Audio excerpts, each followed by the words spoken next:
Hi everyone, welcome back to my YouTube channel. I hope you are doing well. In today's video I'm going to discuss the mock test with you all. Please stay till the end of this video as this will definitely help you to understand how you can give the proper answers to real IELTS speaking questions. If you are new to my YouTube channel, please do subscribe to it and learn more about IELTS exam. Let's start the video now. And before the video, you always need to trust your skills and everyone can achieve their dreams in the life. You are not too late. Let's begin this video. Hello and welcome. Good afternoon. My name is David. This is the IELTS speaking test. In this first part, I'll ask you a few questions about yourself, your home, work, studies, and your interests. Let's begin. Could you please tell me your full name? Good afternoon, David. My full name is Maria Petrova. Thank you, Maria. And what can I call you? You can call me Maria. Thank you. Now let's talk about your home. Do you live in a house or an apartment? I currently live in an apartment with two of my university friends. And what do you like most about living there? The best thing about it is the location. It's incredibly convenient.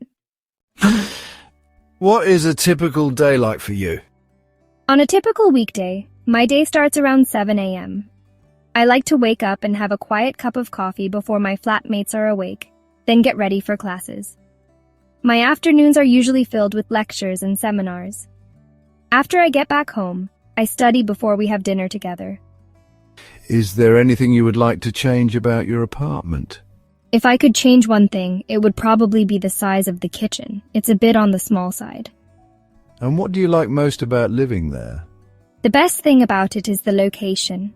It's incredibly convenient. There are plenty of cafes, shops, and a lovely little park nearby. What is your main hobby? My main hobby is photography. I enjoy street photography, capturing candid moments of everyday life. Why do you think hobbies are important? Hobbies are important because they help you relax, reduce stress, and develop new skills. Are you learning anything new at the moment? Yes, I am learning advanced photo editing software. I practice by editing my own photos and trying new techniques. What is the best way to learn a new skill? I think the best way is to combine structured lessons with hands-on practice. You learn most by doing and making mistakes. Okay, the first part of the speaking test is finished. Now we are moving to the second part of the speaking test. Here is your cue card, paper and pencil. Please read the topic and prepare your answer. Your topic is describe a memorable childhood trip. You should say where you went, who you went with, what you did there, and explain why it was memorable for you. You have 1 minute to prepare. You may make notes if you wish. Yes, I understand. See, you can start speaking now. I'd like to talk about a memorable childhood trip I took with my family. When I was about 6 or 7, we went to Brighton, which is a famous seaside town in the UK. I remember feeling incredibly excited because my parents had told me so much about the sea, but I'd never seen it before. The journey itself felt like a big adventure. My older brother kept telling me stories about the waves and the salty air, acting like he was an expert. When we finally arrived, I'll never forget the moment we walked over a small hill and suddenly the ocean appeared in front of us. It was so much bigger than I had imagined, with blue water stretching all the way to the sky. I stood there holding my father's hand, feeling very small but amazed. The town itself was really charming, with colorful shops selling all kinds of seaside treats. I was fascinated by the pebble beach and the sound of the waves. We spent most of the day building sandcastles with my dad, even though they kept collapsing, and my brother and I would chase the waves, daring each other to get as close as possible before running away from the cold water. For lunch, we had fish and chips on the pier, eating with sandy hands and wooden forks, which made it taste even better. As the sun set and the lights came on, we finished the day with ice cream, feeling tired but really happy. I remember feeling a little sad to leave, but mostly grateful for such a perfect, simple day. Even now, that memory brings me a lot of joy. Okay, thank you. That's the end of part 2. Now, I'd like to ask you a few more questions related to the topic you just spoke about. Let's start. Why this trip remains special? This trip stands out because it was full of firsts. My first time seeing the ocean, feeling the sea breeze, and tasting real fish and chips. But more than that, it was about togetherness. My family laughing, relaxed, and truly present with each other. We built a wobbly sandcastle, ran from waves, and shared a simple meal. Pure happiness without distractions. In today's fast-paced world, I value that simplicity even more. It reminds me that real joy comes from small moments with loved ones. This trip is a perfect snapshot of childhood wonder and family love. That's why it remains my most cherished memory. Why do you think people like to travel? I think people travel because we're naturally curious. We want to see new places, experience different cultures, and break out of our routines. What do you think people gain from traveling? Travel gives us adventure and helps us step outside our comfort zones. It's a powerful way to grow personally and learn about ourselves. Is travel educational, in your opinion? Yes, definitely. You learn history, art, and culture firsthand. It makes the world feel more real and helps us understand others. Why is travel valuable to you? Travel helps me see the world differently and appreciate new perspectives. That's why I think it's so valuable. What are some of the drawbacks of tourism? Tourism can harm the environment, like increasing carbon emissions and causing pollution in popular places. How does tourism affect local communities? It can make life harder for residents by driving up prices and sometimes changing local traditions for tourists.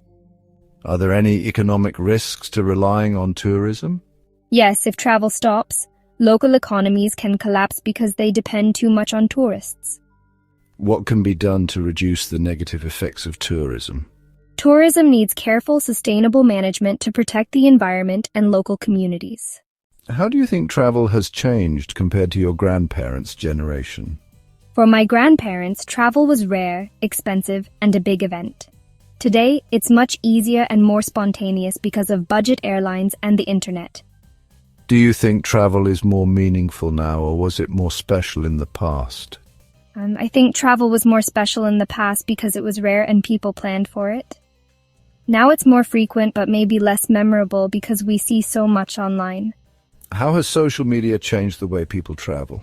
Social media puts pressure on people to capture perfect moments instead of just enjoying them. We often experience travel through screens now. Let's talk about historical sites. Why do you think people visit them? People visit historical sites to connect with the past and experience history firsthand. What do people gain from visiting these places? They gain knowledge, perspective, and a sense of belonging to human history. Do you think historical sites are important for tourism? Yes, they attract visitors, support local economies, and help preserve culture. How has technology changed the way people travel? Technology has completely changed every stage of travel. From planning trips online to using apps for booking flights and hotels, and even navigating with digital maps, everything is easier and faster now. What role do smartphones and social media play in travel today? Smartphones are essential for travel. They are used for taking photos, finding directions, translating languages, and sharing experiences on social media. Social media also inspires people to visit new places. Do you think technology has made travel better or worse? Overall, I think technology has made travel better. It saves time and reduces stress, but sometimes people focus too much on their phones and miss real experiences. Looking ahead, how do you think tourism might change in the next 20 or 30 years? I think tourism will become much more personalized and technology-driven. Virtual reality and AI could make planning and experiencing trips easier and more immersive. What role do you think sustainability will play in the future of tourism? Sustainability will be very important. I believe more people will choose eco-friendly travel options and support businesses that protect the environment. Do you think technology and sustainability can work together in tourism? Yes, I think technology can help make tourism more sustainable.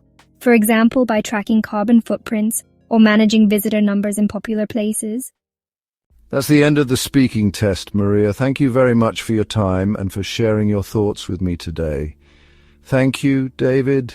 It was a pleasure talking with you. Thank you so much for watching. If you found this video helpful, please don't forget to like, share and subscribe to my channel. Your support truly means a lot and helps me keep creating valuable content just for you.